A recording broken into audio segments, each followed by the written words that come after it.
Hello and welcome to another episode of Current Affairs MCQ. Let's begin with the previous day's question. With reference to the Monetary Policy Committee, consider the following statements. 1. The MPC consists of 6 members, all of whom are appointed by the central government. 2. The quorum for MPC meeting is 4 members. 3. The Governor of the Reserve Bank of India has the casting vote in case of a tie in the voting process. Which of the statements given above is or are correct? A. 1 and 2 only. B. 2 and 3 only. C. 1 and 3 only. D.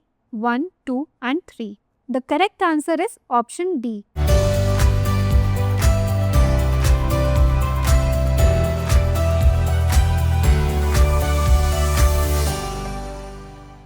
As per the provisions of the RBI Act 1934, the Monetary Policy Committee consists of 6 members, 3 members from the RBI and 3 appointed by the central government.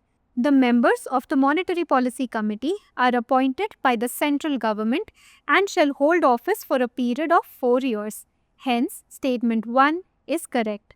The quorum for a meeting shall consist of 4 members, with at least one being the governor, or in his absence, the deputy governor, who is also a member of the MPC. Hence, statement 2 is correct. As per section 13 of the RBI Act 1934, the governor or the deputy governor authorized by the governor in his absence shall preside at meetings of the central board. In case of a tie, the presiding officer shall have a second or casting vote. Hence, statement 3 is correct. Hence, option D is the correct answer. Moving on to the first question. Consider the following statements. 1. Thermophilic bacteria which thrive in hot springs produce potent antibiotics that may help combat antimicrobial resistance or AMR. 2.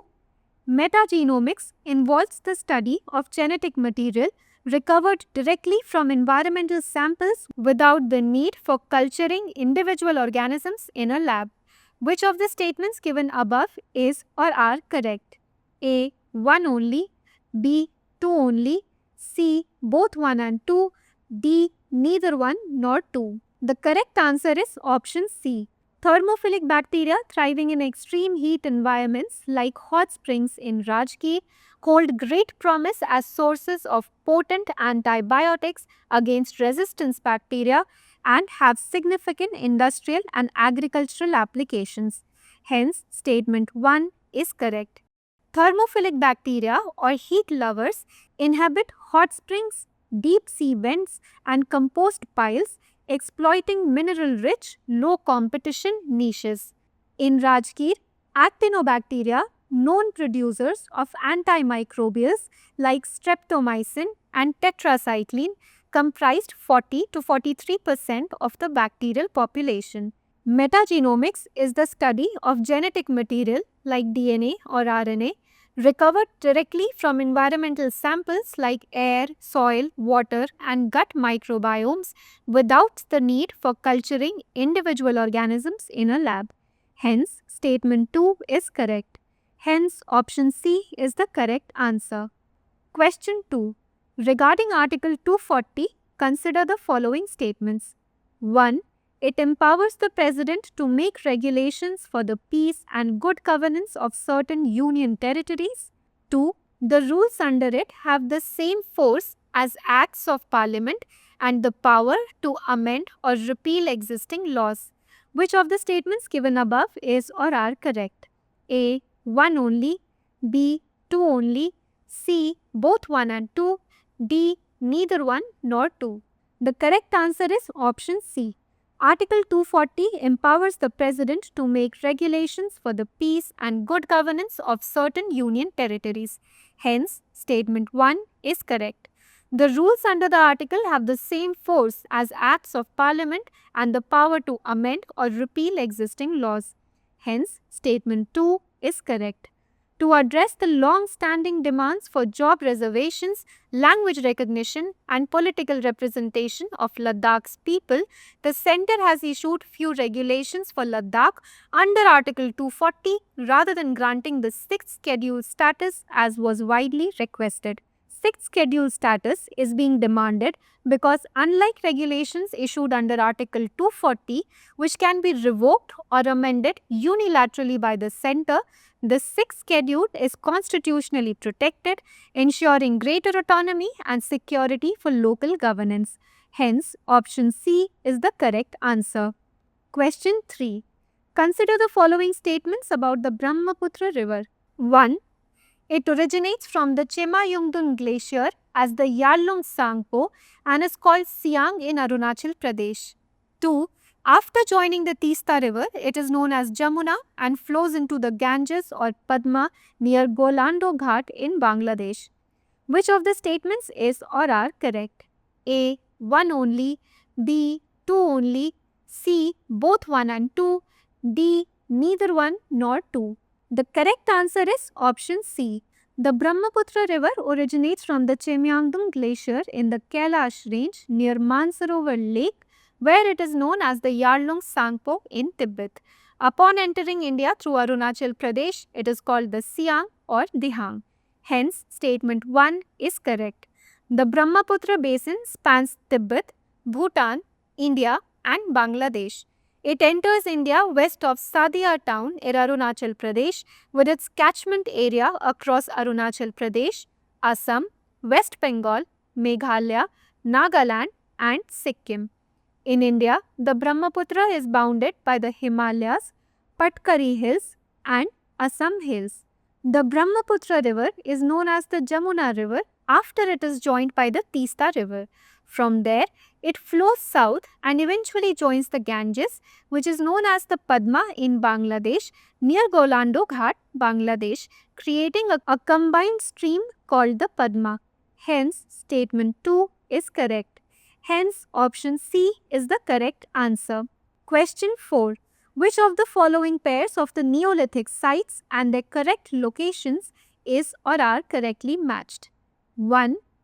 Burzahom, Jammu Kashmir. 2. Napachik, Manipur. 3.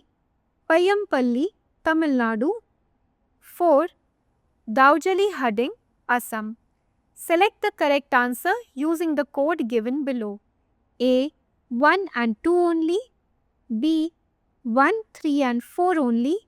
C. 2 and 3 only. D. 1, 2, 3 and 4. The correct answer is option D. The Neolithic Age or New Stone Age was the final stage of the Stone Age, beginning around 9000 BCE, varying by region and lasting until the advent of metal tools around 3000 BCE. Prominent Neolithic sites: Northwest India, Mehergarh, now in Pakistan, Burzahom and Gufkhal in Kashmir. Northern and Central India, Senuwar, Bihar, Koldiwa and Mahagara, Uttar Pradesh, Bagor, Rajasthan, Adamgarh, Madhya Pradesh. Northeastern India, Daujali Hudding and Sarutaru, Assam, Napachik and Laimanai, Manipur. Southern India, Brahmagiri and Maski, Karnataka, Payampalli, Tamil Nadu. Hence, option D is the correct answer. Question 5. Consider the following statements regarding the scheme to promote manufacturing of electric passenger cars in India. 1. The scheme is launched by the Ministry of Heavy Industries to promote domestic manufacturing of electric four-wheelers. 2. Applicants must achieve a minimum domestic value addition of 50% within 3 years and 75% within 5 years under the scheme. Which of the statements given above is or are correct? A. Only 1. B. Only 2. C. Both 1 and 2. D. Neither 1 nor 2. The correct answer is option A. Scheme to promote manufacturing of electric passenger cars in India is an initiative launched by the Ministry of Heavy Industries with the objective of boosting domestic manufacturing of electric passenger cars. Hence, statement 1 is correct. Key features of SPMEPCI Customs Duty Concession. Approved applicants can import completely built-in units of electric passenger cars with a minimum cost of US dollars 35,000 at a reduced customs duty of 15%. This benefit will be available for 5 years from the approval date with a cap on import set at 8,000 units per year. Investment commitment. Applicants must invest a minimum of Rs 4,150 crore within 3 years, establish manufacturing units and commence production in that time frame. Domestic value addition. Applicants must achieve at least 25% DVA within 3 years and 50% within 5 years under the scheme, aligned with the production-linked incentive scheme for automobile and auto components. Hence, statement 2 is not correct. Hence, option A is the correct answer. Question 6. Consider the following statements. Gross irrigated area is the total area irrigated under all crops across various seasons in an agricultural year, where land irrigated more than once in the same year is counted only once. 2. Irrigation in India is a state subject and its planning, execution and funding lie with the respective state governments. Which of the statements given above is or are not correct? A. 1 only. B. 2 only. C. Both 1 and 2. D. Neither 1 nor 2. The correct answer is option A. Gross irrigated area is the sum total of the areas irrigated under all crops over various seasons in the agricultural year. Under GIA, area irrigated twice or thrice in the same year is counted as 2 or 3 times. Hence, statement 1 is not correct. Irrigation is a state subject and planning, execution, funding as well as priority of execution and completion of irrigation projects is within the purview of respected state governments. Hence, statement 2 is correct. However, the central government provides financial assistance to state governments under the Pradhan Mantri Krishi Sinchai Yojana for expeditious completion of selected projects as per the guidelines of the program. Hence, option A is the correct answer. Question 7. Consider the following statements. 1. Fission is a process by which the nucleus of an atom splits into 2 or more smaller nuclei and some byproducts. 2. Fusion is defined as the combining of several small nuclei into one large nucleus with the subsequent release of huge amounts of energy. 3. The process of fission fuels the sun and could potentially provide an endless clean source of energy. How many of the statements given above is or are correct? A. Only 1. B. Only 2. C. All 3. D. None. The correct answer is option B. Fission is a process in which the nucleus of an atom splits into 2 or more smaller nuclei and some byproducts. Hence, statement 1 is correct. When the nucleus splits, the kinetic energy of the fission fragments is transferred to other atoms in the fuel as heat energy, which is eventually used to produce steam to drive the turbines. Fusion is defined as the combining of several small nuclei into one large nucleus with the subsequent release of huge amounts of energy. Hence, statement 2 is correct. The process of fusion fuels the sun and could potentially provide an endless clean source of energy. Hence, statement 3 is not correct. In the sun, the extreme pressure produced by its immense gravity creates the conditions for fusion to happen. Hence, option B is the correct answer. Question 8. With reference to India's electricity installed capacity in the year 2025, arrange the following energy resources in descending order of their contribution. 1. Oil and gas. 2. Solar. 3. Wind, 4. Hydro, 5. Nuclear. Select the correct answer using the codes given below. A. 2, 3, 4, 1, 5. B. 1, 5, 3, 2, 4. C. 1, 2, 3, 4, 5. D. 3, 2, 1, 4, 5. The correct answer is option A. India ranks 3rd in solar, 4th in wind, 4th in total renewable energy capacity globally. Solar capacity surged from 2.63 gigawatts in 2014 to 108 gigawatts in 2025, a 41-fold increase, while wind capacity has crossed 51 gigawatts. India's source-wise electricity installed capacity in 2025: coal 46.42%, solar 22.85%, wind 10.81%, hydro 10.14%, oil and gas 4.39%, bionuclear 2.45%, nuclear 1.86%, small hydro 1.08%. Thus, the correct order in terms of descending share will be solar, wind, hydro, oil and gas, nuclear. Hence, option A is the correct answer. Question 9. Regarding the International Institute of Administrative Sciences, consider the following statements. 1. Established in 1930 and headquartered in Brussels, it is an international organization and the academic branch of the United Nations. 2. India has been elected President of the IIAS for the 2025-2028 term, marking the first ballot-based election in its history. Which of the statements given above is or are correct? A. 1 only. B. 2 only. C. Both 1 and 2. D. Neither 1 nor 2. The correct answer is option B. International Institute of Administrative Sciences, or IIAS, works closely with the United Nations, contributing to the UN Committee of Experts on Public Administration and the UN Public Administration Network, though not formally affiliated with the UN. Hence, statement 1 is not correct.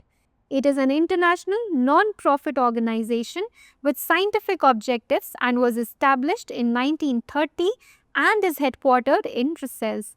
India is also a member state of IIAS since 1998, represented by the Department of Administrative Reforms and Public Grievances. India has been elected President of the International Institute of Administrative Services for the term 2025 to 2028. Hence, statement 2 is correct. Hence, option B is the correct answer. Question 10. What are the powers of the Indian Parliament under Article 3 of the Constitution? 1. It can create a new state by separating territory from an existing state. 2. It can alter the boundaries of any state. 3. It can change the name of any state. Select the correct answer using the code given below. A. 1 and 2 only. B. 2 and 3 only. C. 1 only. D. 1, 2 and 3. The correct answer is option D. Powers under Article 3. Article 3 of the Indian Constitution grants Parliament the authority to undertake various actions regarding the formation, alteration or dissolution of states. These actions include: Parliament can create a new state by separating territory from an existing state, uniting 2 or more states, or combining any territory with a part of an existing state. Parliament has the power to increase or diminish the area of any state. Parliament can alter the boundaries of any state, and Parliament can change the name of any state. Hence, option D is the correct answer. Now, let's look at a practice question. Regarding the Right to Education Act 2009, consider the following statements. 1. Elementary education shall be free until completion, even if the child is older than 14 years. 2. Aided schools shall provide free and compulsory education proportionate to the funding received, subject to a minimum of 25%. 3. No child can be detained in any class under the provisions of the Act. How many of the statements given above is or are not correct? A. Only 1. B. Only 2. C. Only 3. D. All 4. Provide your answers in the comment section. For more informative content, like, share and subscribe, and do not forget to press the bell icon to get the notifications.